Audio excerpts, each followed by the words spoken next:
Hi everyone, स्वागत है आप सभी का टीचिंग गोल्स के इस लर्निंग प्लेटफॉर्म पर। उम्मीद है आप सभी लोग बहुत अच्छे होंगे। सो आपकी क्लासेस यहाँ पर चली हुई है और अगेन आपकी जो आज की क्लास रहने वाली है वो क्लास नंबर 2 रहेगी, जिसमें हम ईवीएस के बारे में बात कर रहे हैं। पहले क्लास ऑलरेडी हो चुकी है और साथ ही मैं आपको ये भी बता दूं कि ये जो क्लासेज है वो आपकी ऑब्वियसली बात है एस्टेट लेवल 1 के लिए है, क्योंकि टीजीटी और पीजीटी में होता नहीं है ये सारी चीजें ईवीएस वगैरह। बट आप फिर भी कमेंट करते हो कि ये 2 के लिए क्या ये 3 के लिए है, तो सिर्फ और सिर्फ लेवल 1 यानी कि पीआरटी वाले कैंडिडेट के लिए है। साथ ही जो पीआरटी की आपकी वैकेंसी निकली है 1400 प्लस पोस्ट विभाग के अंदर, उसके लिए आपकी क्लासेस है। ठीक है, तो सभी को बहुत ज्यादा सीरियस होकर के इन क्लासेस को देखने की जरूरत है। ये मत करना कि जो आपका जो ईवीएस के अंदर जो आपको टॉपिक्स वगैरह दिए गए हैं ना, वो आपको कुछ 4 5 6 7 कुछ टॉपिक लिख करके दिए गए हैं, तो उनको देख करके कंफ्यूजन बिल्कुल भी नहीं रखना है। अगर आप क्लियरिटी चाहते हो तो जिन्होंने एस्टेट क्लियर कर रखा उनको तो पता ही है कि वो जो टॉपिक्स है वो बहुत हल्के उसमें दे रखे हैं, उनके अंदर बहुत डीप में चीजें निकल के आती है। और जब भी वैकेंसीज की बात आती है ना, तो आपको थोड़ा डिटेल में पढ़ना पड़ता है और यहाँ पर तो आपको और भी डिटेल में जाना होगा। तो एनवायरमेंट से रिलेटेड सारी जानकारी आपको यहाँ पर पता होनी चाहिए। तो मैंने पूरी कोशिश करी है कि मैं आपके लिए सारी चीजें बिल्कुल ही अच्छी चीजें लेकर के आऊँ। तो आज की जो क्लास रहने वाली है उसमें हम जो पढ़ेंगे वो इकोलॉजी के बारे में पढ़ेंगे, पारिस्थितिकी क्या होता है, इकोसिस्टम के बारे में पढ़ेंगे, कॉम्पोनेंट्स की बात करेंगे, कॉम्पोनेंट्स ऑफ इकोसिस्टम, जिसमें हम बायोटिक और एबायोटिक कॉम्पोनेंट की बात करेंगे, फूड चेन और फूड वेब। तो ये सारी चीजें हम यहाँ पर डिस्कस करेंगे। ठीक है, तो चलिए पहले स्टार्टिंग में थोड़ा नोट्स के बारे में आपको इन्फॉर्मेशन दे देती हूँ। अभी भी बहुत सारे कैंडिडेट को डाउट है, ऑल्दो मैं इन्फॉर्मेशन सारी आपको टेलीग्राम पर देती रहती हूँ। तो नोट्स जिन भी कैंडिडेट ने ले रखे हैं वो डेली बेसिस पर अपने नोट्स को रिफ्रेश करा करें, ताकि आपको जो चीजें ऐड हुई है वो मिल जाए। और साथ ही जो ईवीएस का पार्ट है वो मैंने ऑलरेडी उसमें काफी पीडीएफ 30+ पीडीएफ मैंने ऑलरेडी डाल दी है, जो वैकेंसी वाले कैंडिडेट हैं उनके फोल्डर में भी, और जो आपके एचटेट वाले कैंडिडेट हैं उनके फोल्डर में भी। ठीक है, तो आपको यहाँ पर नोट्स देखने को मिल जाता है। 7419055279 पर आप इंफॉर्मेशन ले सकते हो, आपको नोट्स यहाँ पर अवेल हो जाएंगे। ठीक है जी, चलिए आज तो फिर क्लास की तरफ बढ़ते हैं। बात करेंगे सबसे पहले इकोलॉजी क्या होता है और इकोसिस्टम, दोनों को हम एक साथ लेकर के चलेंगे ताकि आपको चीजें समझ में आ जाए। ठीक है जी, चलिए इकोलॉजी की जब भी बात आती है तो एक चीज ध्यान में रखिएगा, इकोलॉजी का मतलब होता है कि आपके एनवायरनमेंट में, मतलब हमारे सराउंडिंग में, यानी कि यहाँ पर बहुत सारे क्या लिविंग ऑर्गेनिज्म होते हैं और नॉन लिविंग थिंग्स होती हैं। तो लिविंग के अंदर क्या क्या चीजें आ जाती है, जिसमें प्लांट्स आ जाते हैं, माइक्रो ऑर्गेनिजम्स आ जाते हैं, ह्यूमन आ जाता है, एनिमल्स आ जाते हैं। तो सारी चीजें जो लिविंग ऑर्गेनिज्म है वो आपस में एक दूसरे के साथ कैसे इंटरेक्ट करते हैं, आपस में एक दूसरे के साथ कैसे यहाँ पर इंटरेक्शन करते हैं बिटवीन द लिविंग थिंग्स, और उन लिविंग थिंग्स का इंटरेक्शन उनके एनवायरनमेंट के साथ, जिस वातावरण में रह रहे हो उनके साथ इंटरेक्शन, और इसकी स्टडी करना क्या कहलाता है, इकोलॉजी कहलाता है। ठीक है, हो सकता है आपको ये समझ में ना आया हो, तो हम एक ना एग्जांपल के थ्रू चलते हैं। ठीक है, तो चलिए एक इकोसिस्टम है, लेट्स से कि रिवर है, ठीक है, नदी है। अब नदी के अंदर बहुत सारे ऑर्गेनिज्म रहते हैं, नदी के अंदर फिश भी रहती है, बहुत तरीके के और भी ज्यादा ऑर्गेनिज्म रहते हैं नदी के अंदर। तो आपको जो पेड़ पौधे हैं वो भी देखने को मिल जाते हैं। तो नदी के अंदर जितने भी आपके लिविंग थिंग्स रहते हैं उनका आपस में इंटरेक्शन, और साथ ही जिस एनवायरनमेंट में वो रह रहे हैं, जैसे जैसे जो उनका वातावरण है उसके साथ वो जैसे जैसे इंटरेक्शन कर रहे हैं, जो जैसे जैसे उनकी सारी चीजें, मतलब आप कह सकते हो उनके बीच में क्या रिलेशनशिप है, एनवायरनमेंट के बीच में और उन लिविंग थिंग्स के बीच में क्या रिलेशनशिप है, वो हमारा स्टडी करना क्या कहलाता है, इकोलॉजी कहलाता है। और ये जो कम्युनिटी है, जो रिवर है, ये मेरा क्या हो जाएगा, ये मेरा इकोसिस्टम हो जाएगा। तो अभी आपको यहाँ पर चीजें समझ में आई कि डिफरेंस क्या है दोनों में। जो इकोसिस्टम होता है वो इकोलॉजी का एक सब पार्ट होता है, एक सब यूनिट होता है, आप इसको ऐसे समझो। ठीक है, इकोसिस्टम की स्टडी करना इकोलॉजी कहलाता है। आप ऐसे समझिए, इकोसिस्टम होता है कोई भी प्लेस आप कह सकते हो, ठीक है, कोई भी प्लेस, कोई भी कम्युनिटी होती है जिसके अंदर आपके जो लिविंग थिंग्स है वो आपस में इंटरेक्ट करते हैं, एनवायरनमेंट के साथ इंटरेक्ट करते हैं, तो वो इकोसिस्टम कहलाता है। और इसकी स्टडी करना क्या कहलाई जाती है, इकोलॉजी, यानी कि पारिस्थितिकी कहा जाता है। ये चीजें समझ में आया। ठीक है, जैसे रिवर आपका इकोसिस्टम हो सकता है, ठीक है, फिर फॉरेस्ट हो सकता है, फॉरेस्ट के अंदर भी बहुत सारे एनिमल्स होते हैं, उसके अंदर प्लांट्स भी होते हैं फॉरेस्ट के अंदर, तो वो आपस में कैसे इंटरेक्शन रखते हैं। तो वो जो प्लेस है आपका फॉरेस्ट है वो इकोसिस्टम है, और उसकी स्टडी करना क्या है, इकोलॉजी है। आई होप आपको ये चीजें अब समझ में आई होगी। तो वही चीजें यहाँ पर लिखी गई है, और ये पीडीएफ में ऑलरेडी वहां पर नोट सेक्शन के अंदर ऐड कर चुकी हूँ, तो आप इनको भी देख सकते हो जिसने भी नोट्स वगैरह लिए हैं। ठीक है जी, थोड़ी सी फैक्चुअल जानकारी अब यहाँ पर आप लेकर के चलेंगे, क्योंकि एचएसएससी जो है वो फैक्चुअल चीजों को बहुत पूछता है। तो इकोलॉजी शब्द जो है आपका ग्रीक भाषा से लिया गया शब्द है, जिसमें एक शब्द आ जाता है आपका ओइकोस और दूसरा आ जाता है लोगोस। तो ओइकोस का क्या मतलब होता है? ओइकोस का मतलब होता है हाउस, ठीक है, घर। और लोगोस का मतलब क्या होता है? स्टडी करना। यानी कि आप कह सकते हो जितने भी जो लिविंग थिंग्स है, लिविंग जो ऑर्गेनिज्म है, जो उनका हैबिटेट होता है, हैबिटेट मतलब आवास, जहां पर भी वो रह रहे हैं, ठीक है। जैसे जो पानी में रहते हैं तो पानी उनका हैबिटेट है, जो जंगल में रहते हैं जंगल उनका हैबिटेट है, ठीक है। तो जो बर्फीले इलाकों में रहते हैं तो वो उनका हैबिटेट है, ठीक है। तो जो उनका हैबिटेट है, जहां पर उनका आवास है, उसकी स्टडी करना क्या कहलाता है? इकोलॉजी कहलाता है। अभी आपको समझ में आया होगा, ठीक है। और ये जो हैबिटेट है जहां पर वो रह रहे हैं वो क्या है? वो इकोसिस्टम है, ठीक है। चलिए, दैट इस टर्म को सबसे पहले किसने बनाया था, मतलब किसने गढ़ा था, इस शब्द को किसने सबसे पहले दिया था? तो आप नाम ध्यान में रखेंगे, ये जर्मन बायोलॉजिस्ट है जिसका नाम है अर्नेस्ट हैकल। तो हैकल से आप ध्यान में रखेंगे इकोलॉजी सबसे पहले किसने दिया है? अर्नेस्ट हैकल ने 1866 में, ठीक है जी। उसके अलावा इन्होंने एक बुक दी थी जिसके अंदर इस शब्द के बारे में बात करी थी, और उस बुक का नाम था जनरल मॉर्फोलॉजी ऑफ ऑर्गेनिज्म। ये बुक का नाम आप ध्यान में रख लीजिएगा, ठीक है। इसका बुक का नाम है जीवों की सामान्य आकृति विज्ञान। इसके अंदर इन्होंने सबसे पहले इकोलॉजी शब्द के बारे में डिस्कस किया था, किन्होंने? अर्नेस्ट हैकल ने, ठीक है। इसके अलावा एक चीज और है कि जो ओडम है उनको फादर ऑफ मॉडर्न इकोलॉजी कहा जाता है, यानी कि आधुनिक पारिस्थितिकी का जनक अगर बात करें तो किनको कहा जाता है? वो कहा जाता है आपके ओडम को कहा जाता है। इतनी चीजें ध्यान में रखेंगे। अगर मैं बात करूं फादर ऑफ इकोलॉजी, सिर्फ और सिर्फ फादर ऑफ इकोलॉजी पूछा जाए तो आप मार्क करेंगे अलेक्जेंडर वॉन हुम्बल्ट, ठीक है। अलेक्जेंडर वॉन हुम्बल्ट का नाम ध्यान में रखेंगे तो यहाँ पर आपके 3 नाम निकल के आ जाते हैं। एक मेरा हैकल निकल के आ जाता है जिन्होंने इस शब्द को दिया था, इकोलॉजी शब्द को। अगर यहाँ पर मेरे से पूछे फादर ऑफ इकोलॉजी कौन है, तो फिर आप क्या बताएंगे? हम बताएंगे यहाँ पर अलेक्जेंडर वॉन हुम्बल्ट बताएंगे। अगर यहाँ पर मॉडर्न इकोलॉजी के फादर अगर आपसे पूछे जाए तो फिर ओडम आप यहाँ पर मार्क करेंगे, ठीक है। तो ये थोड़ा सा चीजें हैं, थोड़ा सा जानकारी है जो आपको पता रहनी चाहिए, 1-2 बार पढ़ेंगे याद हो जाएगा। इसके अलावा अगर मैं भारत की बात करूं, भाई भारत में भी तो इकोलॉजी के फादर कहे जाते होंगे ना, तो फादर ऑफ इंडियन इकोलॉजी अगर आपसे पूछा जाए तो ये नाम आप ध्यान में रखिएगा कि क्या नाम है इनका? इनका नाम है प्रोफेसर रामदास शर्मा, ठीक, मिश्रा, सॉरी, प्रोफेसर रामदास मिश्रा जो है फादर ऑफ इंडियन इकोलॉजी के जो है वो जनक माने जाते हैं, ठीक जी। तो ये थोड़ा फैक्चुअल जानकारी है जो मैंने आपके साथ साझा कर ली है। इकोसिस्टम की बात करेंगे तो वही मैंने जो आपको बताया है कि एक कम्युनिटी होती है जिसमें लिविंग ऑर्गेनिज्म आपस में इंटरेक्ट करते हैं, किसके साथ? अपने एनवायरनमेंट के साथ, तो वो इकोसिस्टम कहा जाता है। जैसे पॉन्ड हो गया, ठीक है, रिवर हो गया, सी हो गया, फॉरेस्ट हो गया, ठीक है जी, डेजर्ट हो गया। डेजर्ट के अंदर भी तो जो रेगिस्तान होते हैं उसके अंदर भी तो आपको देखने को मिलते हैं ना लिविंग ऑर्गेनिज्म, तो वो वहां पर एनवायरनमेंट के साथ कैसे इंटरेक्ट करेंगे उसकी स्टडी करना इकोलॉजी। और वो जो जगह है, जिस प्लेस पे जो कम्युनिटी है आपकी, वो क्या कहलाती है? इकोसिस्टम कहलाती है, ठीक है। तो इकोलॉजी क्या है? स्टडी ऑफ इकोसिस्टम, यानी कि इकोलॉजी के अंदर हम पढ़ाई करते हैं किसका? पारिस्थितिकी तंत्र के बारे में पढ़ते हैं, वो हमारी पारिस्थितिकी कहलाती है। इकोसिस्टम एक सबसेट है इकोलॉजी का, यानी कि एक छोटी इकाई आप यहाँ पर कह सकते हो। इकोसिस्टम शब्द के बारे में बात करें तो ये शब्द किसने दिया था? 1935 में दिया था, ऑक्सफोर्ड इकोलॉजिस्ट थे आर्थर टेंसली, ठीक है। आर्थर टेंसली ने सबसे पहले इस नाम को दिया था 1935 में। ये भी थोड़ा सा जानकारी है जो कि आपको पता रहना चाहिए। नेक्स्ट पे जब हम चलते हैं तो हम पढ़ेंगे आप कंपोनेंट्स ऑफ इकोसिस्टम, यानी कि पारिस्थितिकी तंत्र के घटक के बारे में बात करेंगे। तो हम 2 घटकों की बात करते हैं, एक होता है बायोटिक और एक होता है एबायोटिक। बायोटिक से आप समझ में आ गए होंगे, सारे ही जो लिविंग ऑर्गेनिज्म है उसकी बात करी जा रही है, सारे लिविंग थिंग्स की बात करी जा रही है। और एबायोटिक मतलब जिसके अंदर जीवन नहीं है, जो आपके नॉन लिविंग थिंग्स है, जैसे सॉइल हो गया, एनवायरमेंट हो गया, हवा हो गया, ठीक है। जितने भी आपके ऑर्गेनिक इनऑर्गेनिक आपके सब्सटेंस हो गए, तो वो सारी चीजें किस में आ जाती है? एबायोटिक में आ जाती है।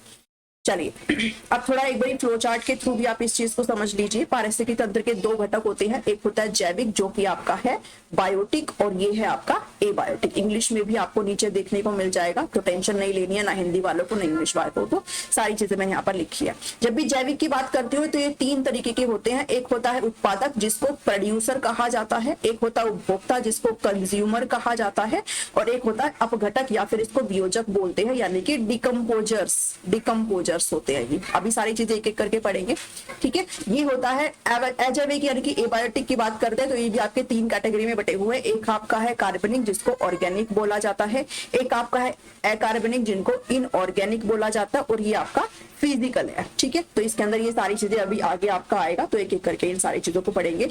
उपभोक्ता यानी कि प्रोड्यूसर, कंज्यूमर भी आपके 3 तरीके के होते हैं, 4 तरीके के भी आपको देखने को मिलते हैं, प्राइमरी, सेकेंडरी, टर्शरी, ठीक है। तो आपको 3 या 4 तरीके के देखने को मिलते हैं, जो कि मैं आपको नीचे समझा दूंगी क्या 3 क्या 4 है।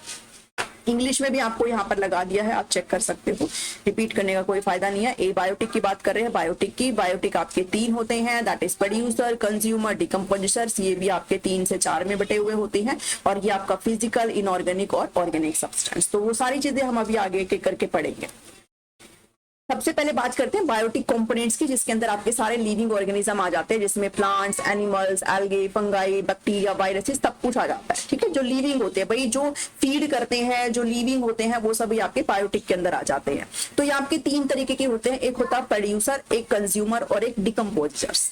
तो ये एक एक करके समझेंगे। सबसे पहले बात करते हैं प्रोड्यूसर के बारे में, ठीक है। तो जब भी प्रोड्यूसर की बात करते हैं यानी कि प्रोड्यूस करते हैं, उत्पादक होते हैं, और जब भी प्रोड्यूसर की बात आए तो हम यहाँ पर किनको काउंट करते हैं, हम यहाँ पर प्लांट्स को यानी कि पेड़ पौधों को यहाँ पर हम काउंट करते हैं, पेड़ पौधे को, क्योंकि ये जो है बिल्कुल ही स्टार्टिंग है, बिल्कुल बेसिक है। ये जो प्लांट है इनके ऊपर सभी ऑर्गेनिज्म डिपेंड करते हैं, सभी एनिमल्स जो है वो डिपेंड करते हैं, डायरेक्टली इनडायरेक्टली रूप से हम लोग किस पर डिपेंड करते हैं, प्लांट के ऊपर। इसलिए प्लांट्स को क्या कहा जाता है, प्रोड्यूसर कहा जाता है, क्योंकि प्लांट्स जो है वो हमारे नेचुरल एनवायरनमेंट को बैलेंस भी करने का काम करता है, साथ ही इसको क्लीन भी रखने का काम करता है। हमारे जो भी उपयोग की वस्तुएं हैं वो हमें कहां से मिलती है, प्लांट से मिलती है। तो एक चीज तो बहुत जरूरी है आपके लिए ध्यान में रखना कि ये क्या कहा जाता है, इनको प्रोड्यूसर कहा जाता है। ये ऑटोट्रोप्स होते हैं। ऑटोट्रोप्स तो हम 6ठी क्लास से पढ़ते हुए आते हैं। ऑटोट्रोप्स क्या होता है, ऑटोट्रोप्स वो होते हैं जो अपना खाना जो है वो स्वयं बनाते हैं, और अपना खाना स्वयं कौन बनाते हैं, तो वो बनाते हैं प्लांट्स, ठीक है। हम लोग भी खाना स्वयं बनाते हैं, लेकिन हमको रिक्वायरमेंट होती है ना, हम ऐसे थोड़ी ना बना लेते हैं। ये तो अपना खाना कैसे बनाते हैं, खुद से। पत्तियों में बनता है इनका खाना। फोटोसिंथेसिस के प्रोसेस के बारे में आप सभी को पता होना चाहिए। प्रकाश संश्लेषण की प्रक्रिया से वो क्या करते हैं, अपने भोजन का उत्पादन करते हैं, ठीक है। और जितने भी ऑर्गेनिज्म जो कि सभी फूड चेन के ऊपर, यानी कि आगे आपका फूड चेन आएगा। फूड चेन बेसिकली क्या होता है, आप इतना ध्यान में रखेगा कि ये जो प्रोड्यूसर है ये बिल्कुल फूड चेन की स्टार्टिंग होती है, यहाँ से ही आपकी फूड चेन स्टार्ट होती है। जो एनिमल्स प्लांट को खाते हैं, फिर उन एनिमल्स को कोई और एनिमल खाता है, फिर उन एनिमल्स को कोई और एनिमल खाता है, फिर उनको कोई और खाता है। तो ये जो आपका एक चेन चली आ रही है वो आपकी फूड चेन कहलाती है। और इसकी जो स्टार्टिंग होती है वो कहाँ से होती है, वो प्लांट्स से स्टार्टिंग होती है, प्रोड्यूसर से स्टार्टिंग होती है। इसलिए जितने भी आपके लेवल्स होते हैं वो सारे प्लांट्स के बाद के लेवल वो सब प्रोड्यूसर पर डिपेंड करते हैं। ये मतलब है इस लाइन का, ठीक है। तो आगे आपको और समझ में आ जाएगा, बाकी आ ही गया होगा, तो ध्यान में रखेंगे। तो ये इक्वेशन है। फोटोसिंथेसिस की प्रोसेस क्या होती है थोड़ा सा मैं आपको बता देती हूँ कि देखिए जो कार्बन डाइऑक्साइड होता है उसकी रिक्वायरमेंट होती है फोटोसिंथेसिस के लिए, पानी की रिक्वायरमेंट होती है, उसके लिए सनलाइट की रिक्वायरमेंट होती है, एक पिगमेंट होता है पत्तियों में जो प्रेजेंट होता है, क्लोरोफिल पिगमेंट, ठीक है, इसकी रिक्वायरमेंट होती है। और फिर जो खाना बनता है वो किसकी फॉर्म में बनता है, वो ग्लूकोज की फॉर्म में बनता है। एक सिंपल शुगर होता है जिसको ग्लूकोज बोलते हैं, ठीक है। और साथ ही ये क्या रिलीज करते हैं, जब खाना बनाते हैं तो उस प्रक्रिया में क्या रिलीज करते हैं, ऑक्सीजन को रिलीज करते हैं। सबसे बड़ी बात है ये, क्योंकि ऑक्सीजन हमारे लिए काम की चीज होती है, और हमारे लिए जो काम की चीज नहीं है वो क्या है, CO2, that is carbon dioxide. हम लोग जब सांस छोड़ते हैं तो CO2 को छोड़ते हैं, जब लेते हैं तो ऑक्सीजन लेते हैं। उस CO2 का क्या होता है, जो एनवायरमेंट में आ गई है, और वो ऑक्सीजन कहाँ से आई, जिसको हमने लेना है, हमने इनहेल करना है। तो ये सब किसके ऊपर डिपेंड करता है, ये सब आपका प्लांट्स के ऊपर डिपेंड करता है, पौधों के ऊपर आपका डिपेंड करता है, ठीक है। क्योंकि पौधे क्या करते हैं, जो कार्बन डाइऑक्साइड हमने छोड़ी है एनवायरमेंट के अंदर उसको खींचते हैं पौधे, ठीक है, और उसका इस्तेमाल वो अपने खाना बनाने में करते हैं, और वो वायु छोड़ते हैं जो हमारे लिए बहुत जरूरी होती है। इसलिए ज्यादा से ज्यादा प्लांट्स लगाने के लिए कहा जाता है, क्योंकि क्या करते हैं, ये बैलेंस आउट करने का काम करते हैं, ये संतुलन बनाते हैं कार्बन डाइऑक्साइड और ऑक्सीजन के बीच में, क्योंकि हमारे काम की सिर्फ ऑक्सीजन है, हमारे काम का CO2 नहीं है, ठीक है जी। इतना चीजें आप जरूर ध्यान में रखेंगे। साथ ही जो सनलाइट एब्जॉर्ब करा जाता है प्लांट्स की पत्तियों के द्वारा, वो किस पिगमेंट की हेल्प से करा जाता है, तो वो एक पिगमेंट होता है जिसका नाम क्लोरोफिल बोला जाता है। तो इस क्लोरोफिल की हेल्प से वो सनलाइट को ट्रैप करते हैं।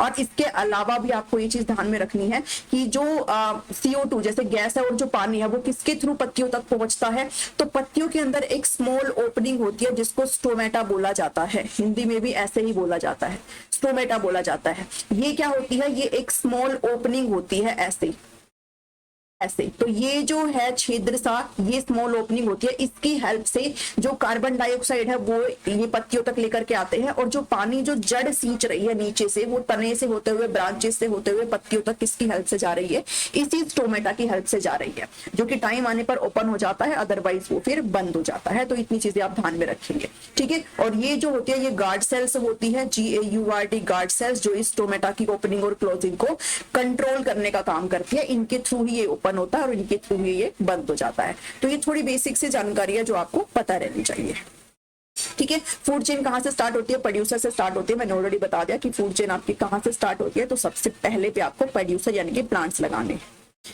चलिए कंज्यूमर की बात करते हैं सेकंड नंबर पर, यानी कि उपभोक्ता। ये वो ऑर्गेनिजम्स होते हैं जो हेट्रोट्रोप्स होते हैं। हेट्रो का मतलब होता है अदर और ट्रोप्स का मतलब होता है फीड करना, जो दूसरी चीजों पर फीड करते हैं। ये अपना खाना खुद नहीं बना सकते, ये दूसरों के ऊपर फीड करते हैं, प्लांट्स के ऊपर फीड करते हैं। कुछ एनिमल्स ऐसे होते हैं जो एनिमल्स को ही खाते हैं, तो वो सब किसके अंदर काउंट होते हैं, वो आपके सब कंज्यूमर के अंदर काउंट होते हैं, ठीक है। ये आपके डायरेक्टली और इनडायरेक्टली किस पर डिपेंड करते हैं, दूसरों के ऊपर डिपेंड करते हैं खाने के लिए। अब कंज्यूमर भी आपके कितने तरीके के होते हैं, तो कंज्यूमर भी आपके कितने, 4 तरीके के होते हैं। चीज ध्यान में रखिएगा, कहीं पर आपको ये 3 भी लिखा मिलेगा, कहीं कहीं पर आपको ये 4 भी लिखा मिलेगा। तो सबसे पहला है आपका, मैं बता दूंगी कब 3 कब 4। सबसे पहला है आपका प्राइमरी कंज्यूमर। ये वो कंज्यूमर होते हैं, ये वो उपभोक्ता होते हैं जो क्या कहलाते हैं, हर्बीवोर कहलाते हैं। यानी कि ये ऐसे एनिमल होते हैं जो प्लांट्स के ऊपर डिपेंड करते हैं अपने खाने के लिए, जो पौधे खाते हैं, घास वगैरह खाते हैं, ये वो होते हैं। तो इनको प्राइमरी कंज्यूमर कहा जाता है। यानी कि ये किस पर फीड करते हैं, ये प्रोड्यूसर पर फीड करते हैं। हमने अभी ऊपर प्रोड्यूसर पढ़ा है ना, उनको खाने का काम करते हैं। जैसे क्या हो गया, बकरी हो गया, खरगोश, ऊंट, गाय, हिरन, टिड्डा, ठीक है, ग्रासहोपर जिसको बोलते हैं, ये सभी किस श्रेणी में आते हैं, ये सभी आपके प्राइमरी कंज्यूमर होते हैं जो कि पौधों को खाते हैं, ठीक है। दूसरा जो आ जाता है वो आपका सेकेंडरी कंज्यूमर आ जाता है। सेकेंडरी कंज्यूमर को प्राइमरी कार्निवोर्स भी बोला जाता है, क्योंकि जो सेकेंडरी कंज्यूमर और जो टर्सरी कंज्यूमर है ये दोनों ही कार्निवोर्स होते हैं।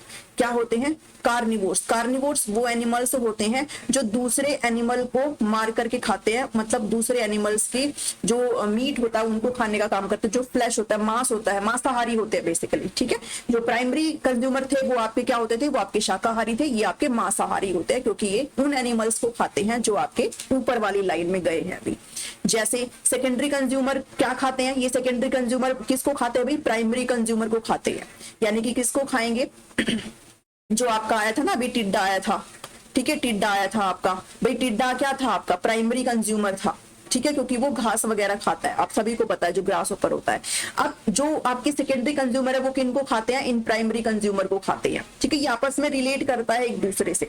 तो जो आपके सेकेंडरी कंज्यूमर है किन के ऊपर फीड करते हैं, प्राइमरी कंज्यूमर के ऊपर। तो ये कौन कौन से होते हैं, ये होते हैं फ्रॉग होते हैं, कैट होते हैं, ठीक है। तो ये सारे आपके क्या है, सेकेंडरी कंज्यूमर होते हैं। तो इनको प्राइमरी कार्निवोर्स भी बोला जाता है।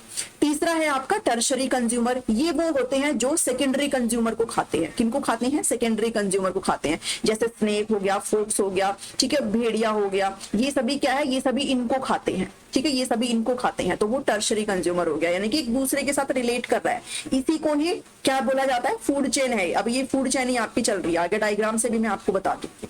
फोर्थ जो है आपका, फोर्थ आपका बोला जाता है क्वाटरनरी कंज्यूमर्स। ये लास्ट स्टेज है, यहाँ इसके बाद कोई भी नहीं आगे, ठीक है। ये वो एनिमल्स होते हैं जो किनको खाते हैं, जो टर्शरी कंज्यूमर को खाते हैं, ठीक है, ये वो होते हैं। तो ये ध्यान में रखिएगा, ये बिल्कुल टॉप पे होते हैं फूड चेन पर, इनको टर्शरी कंज्यूमर कहा जाता है। इनको एपेक्स प्रेडेटर भी कहा जाता है, यानी कि ये सबसे बड़े शिकारी होते हैं, इनका शिकार फिर कोई नहीं कर सकता। यहाँ पर आपकी फूड चेन जो है वो एक तरीके से इनके आगे कोई भी नहीं है, आप ये लगा लो, ठीक है। इनको किसी भी अदर एनिमल के थ्रू नहीं खाया जाता है, क्योंकि यही सबको खाने का काम करते हैं। और जो इसका एग्जाम्पल है वो क्या है, लॉयन है, ठीक है, उल्लू है, वही ईगल्स है, जो बड़ी शार्क मछलियां होती है वो होते हैं, एक सेकेंड रुकिएगा।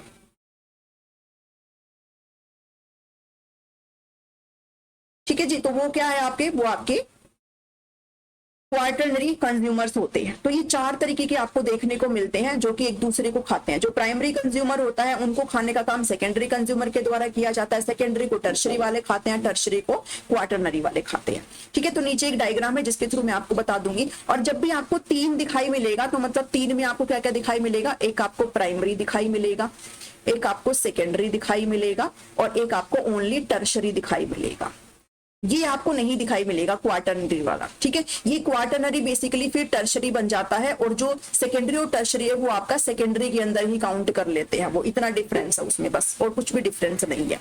बस आप ऐसे भी कर लो, आप वैसे भी कर लो, कोई फर्क नहीं पड़ता है। अगर तीन हो तो मतलब ये आपके क्या हो जाते हैं, एपेक्स प्रीडेटर हो जाते हैं ये, यानी कि सबसे जो हाईएस्ट शिकार करने वाले हैं वो आपके फिर टर्शरी हो जाएंगे। अगर चार है तो फिर आपका ये क्वार्टरनरी वाला हो जाता है। इतनी चीजें बस आपको ध्यान में रखनी है। तो ये एक दूसरे को क्या करते हैं, कंज्यूम करते हैं, इसलिए इनको कंज्यूमर कहा जाता है।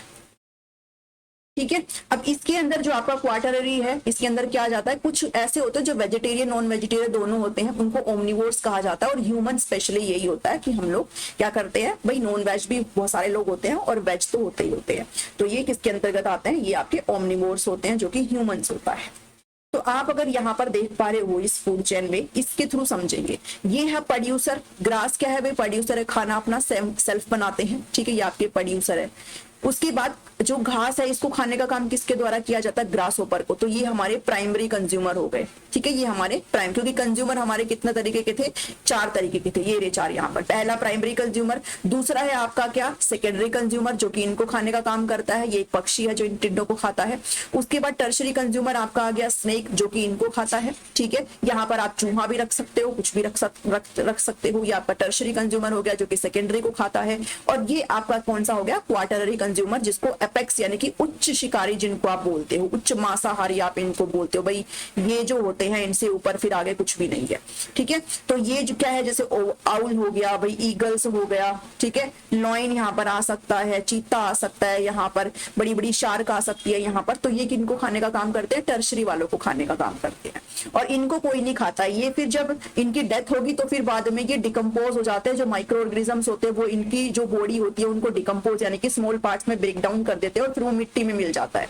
ठीक है, और वो वापस से किस में कन्वर्ट हो जाता है, वापस में फिर वो मिट्टी में कन्वर्ट हो जाता है और मिट्टी से पौधे उगते हैं। तो ये जो एक सर्कल चली हुई है, ये जो एक चेन चला हुआ है, स्टार्टिंग कहाँ से हुई थी, मिट्टी में प्लांट उग रहे थे और सारी चीजें आकर के किस में ही मिल चुकी है, मिट्टी के अंदर ही मिल चुकी है। तो ये क्या है आपका एक प्रॉपर एक खाद्य श्रृंखला है, एक फूड चेन इसको बोला जाता है।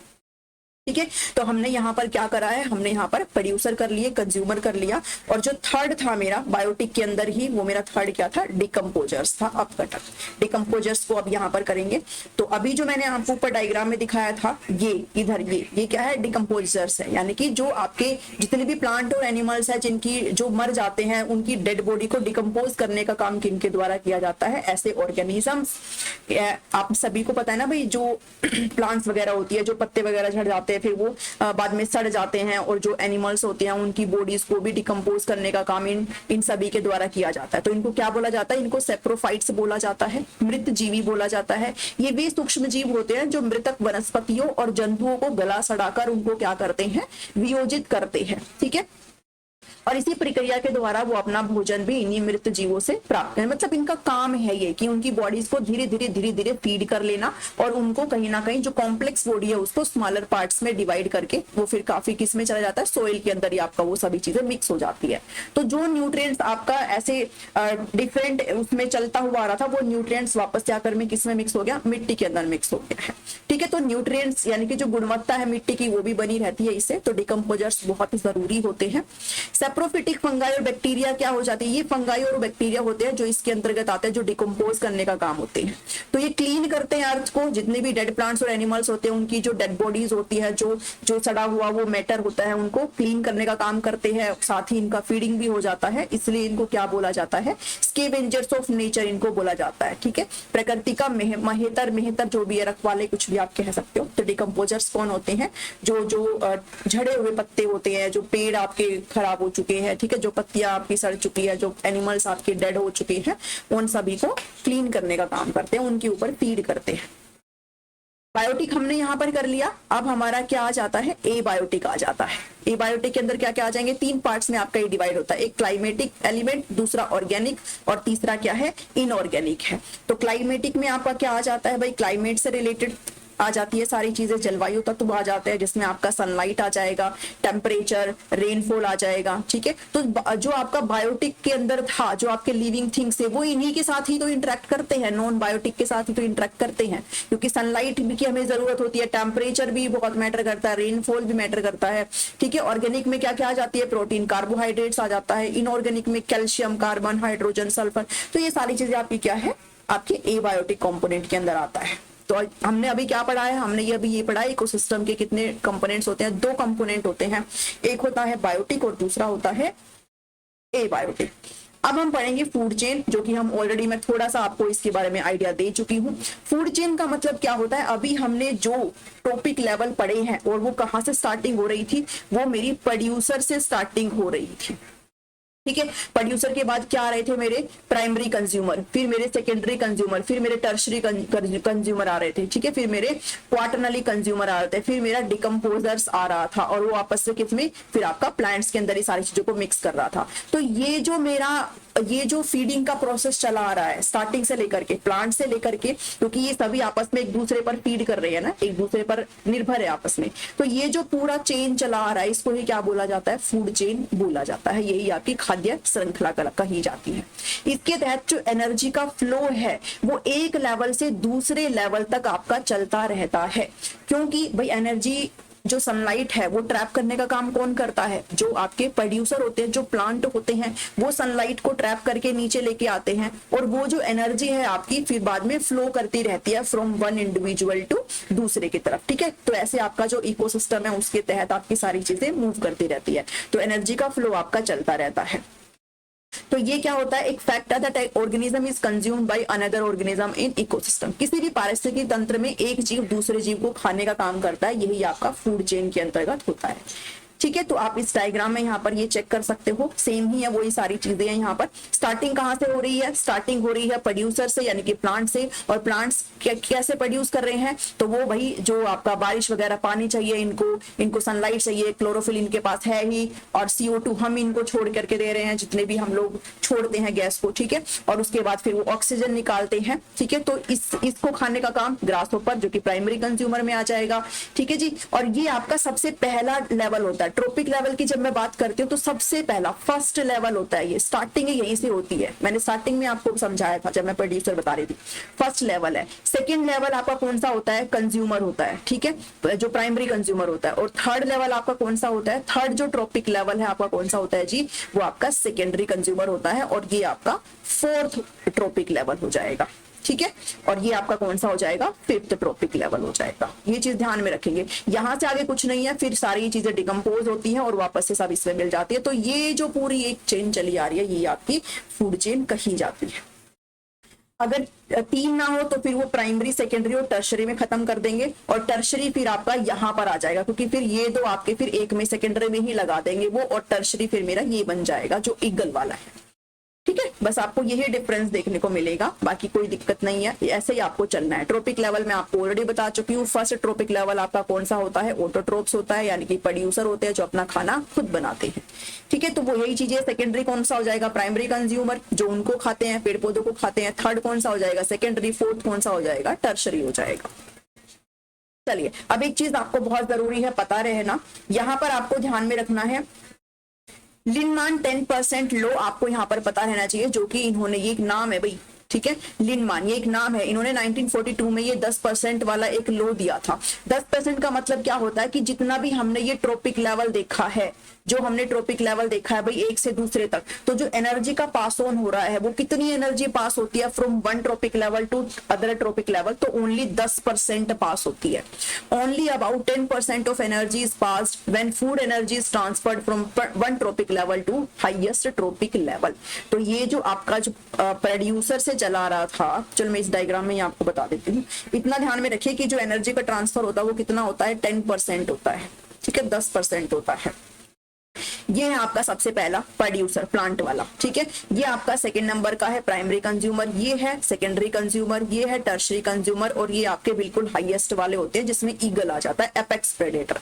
तो जब भी आपका एनर्जी का ट्रांसफर होता है तो ध्यान में रखिएगा एनर्जी का ट्रांसफर हमेशा कैसा होगा, डिक्रीज फॉर्म में। जो ऊर्जा का ट्रांसफर होगा वो हमेशा कैसा होगा, कम होगा, ठीक है। From one level to another level जैसे एनर्जी पास ऑन होगी तो वो आपकी कम फॉर्म में होगी, ज्यादा नहीं होगी, बढ़ेगी नहीं वो, बल्कि डिक्रीज होगी। कैसे कि यहाँ पर जो एनर्जी है सबसे ज्यादा हाईएस्ट एनर्जी प्लांट के पास रहेगी क्योंकि वो ट्रैप करते हैं सनलाइट को। तो यहाँ से जब दूसरे लेवल में जाएगा तो सिर्फ 10% एनर्जी का ट्रांसफर होगा। यहाँ से जब थर्ड पे जाएगा तो 10% एनर्जी का ट्रांसफर होगा। यहाँ से जब इधर जाएगा तो 10% और यहाँ से इधर जाएगा तो 10%। ऐसे ध्यान में रखा गया, इसको बोला जाता है लिंडमान्स लॉ, ठीक है, रूल। तो यहाँ पर मान लो लेट्स से कि 1 लाख अगर जूल है, कुछ में भी यूनिट आप लगा सकते हो, तो 10% इसका 10,000 हो जाएगा, इसका फिर 1000 हो जाएगा, इसका फिर 100 हो जाएगा, और इसका ओनली कितना 10। तो ऐसे जो एनर्जी का ट्रांसफर है वो किस फॉर्म में हो रहा है, डिक्रीज हो रही है ना एनर्जी ऐसे। तो ध्यान में रखेगा from one level to another जो एनर्जी होती है वो क्या होती है, डिक्रीज होती है। और कितने परसेंट ट्रांसफर होती है, ओनली 10% ट्रांसफर होती है from one trophic level to another. और ये किस फॉर्म में होती है, तो ये फॉर्म भी ध्यान में रखिएगा, ये आपका जो फॉर्म होता है वो क्या है भाई, केमिकल एनर्जी की फॉर्म में होता है, ठीक है। किसकी फॉर्म में, रासायनिक ऊर्जा की फॉर्म में आपकी जो एनर्जी है वो ट्रांसफर होती है। चलिए नेक्स्ट पे चलते हैं। इतनी चीजें आई होप आपको समझ में आई होगी। इसके बाद हम बात करते हैं, हमने फूड चेन देखा, अब एक टर्म आपको देखने को मिलती है फूड वेब क्या होता है। अब चेन तो क्या थी, चेन तो मेरी थी कि भाई ये मेरा प्रोड्यूसर है, इसको प्राइमरी कंज्यूमर खा रहे हैं, इसको सेकेंडरी कंज्यूमर खा रहे हैं, फिर इसको टर्शरी, इसको क्वाटरनरी, फिर ये डिकम्पोज होकर के वापस में सारी चीजें वही। तो ये जो मेरी एक चेन है वो मेरी क्या कहलाती है, ये तो मेरी फूड चेन कहलाती है, फूड चेन कहलाती है। तो फिर फूड वेब क्या होता है, फूड वेब के अंदर बहुत सारी जो मल्टीपल फूड चेन होती है वो आपस में ऑपरेट करती है। मल्टीपल फूड चेन, बहुत सारी खाद्य श्रृंखला जब आपस में ऑपरेट करती है, आपस में आप ये लगा लो कि मिल जाती है, तो वो आपका फूड वेब बन जाता है, मतलब एक जाल बन जाता है। खाद्य जाल आप इसको कहते हो, क्या कहते हो, खाद्य जाल आप इसको कहते हो, ठीक है। जब बहुत सारी फूड चेन आपस में मिक्स हो जाती है तो वो नीचे मैंने आपको एक बड़ी डायग्राम से समझाया हुआ है, बाकी वही चीजें यहाँ पर लिखी हुई है। ये आप अगर डायग्राम देख पा रहे हो तो इसमें देखेंगे, ठीक है। देखो ग्रास से है भाई, इसको फिर ग्रास ऊपर से फ्रोग, फ्रोग से ओवल आउल खा रहा है, फिर ठीक है। तो ये ऐसे जो आपस में सारे जो है एक दूसरे से क्या है लिंक हो रहे हैं। तो बहुत सारी फूड चेन यहाँ पर आपकी आप देखने को मिल रही है। बहुत सारी फूड चेन जब आपस में ऐसे ऐसे ऐसे ऐसे करके जा रही है तो वो आपका क्या बन जाता है, फूड वेब बन जाता है। और जब आपकी सिंगल एक नॉर्मल चल रही है, जैसे ये प्लांट है, प्लांट को फिर आपका ग्रास ऊपर खाएगा, ठीक है। ग्रास ऊपर को फिर क्या खाएगा भाई, बर्ड खाएगा। फिर आपका क्या आ जाता है भाई, स्नेक आ जाता है, और उसके बाद स्नेक को कौन, आउल लगा लो, ईगल लगा लो, कुछ भी लगा लो। तो ये जो है सिंपल एक मेरी क्या है, फूड चेन है। लेकिन जब बहुत सारी फूड चेन आपस में ऐसे जाल बना लेती है फिर वो फूड वेब बन जाता है, ठीक है। बस आपको इतना डिफरेंस यहाँ पर ध्यान में रखना है। तो आज की इस क्लास में इतना ही है। आई होप कि आपको क्लास अच्छी लगी होगी, लगी हो तो मुझे कमेंट करके जरूर बताइएगा। नोट्स की इन्फॉर्मेशन के लिए मैं बता देती हूँ 7419055279। ऐसे ही मैं आप लोगों के लिए क्लासेस लाती रहूंगी, आप अपना फीडबैक देके मुझे जरूर बताइएगा। चैनल पर नए हैं तो सब्सक्राइब जरूर कर लीजिएगा। सभी प्लेलिस्ट का लिंक आपको इसी वीडियो के डिस्क्रिप्शन में देखने को मिल जाएगा, और साथ ही आपको टेलीग्राम का लिंक भी देखने को मिल जाएगा। तो आप टेलीग्राम से जरूर जुड़ जाइए, जो भी इंपॉर्टेंट इन्फॉर्मेशन होती है मैं वहां पर डालती हूँ ताकि आप लोग जल्दी कनेक्ट हो जाए, ठीक है जी। चलिए इस वीडियो में इतना ही है, मिलती हूँ नेक्स्ट वीडियो में। Thank you, thanks for watching me.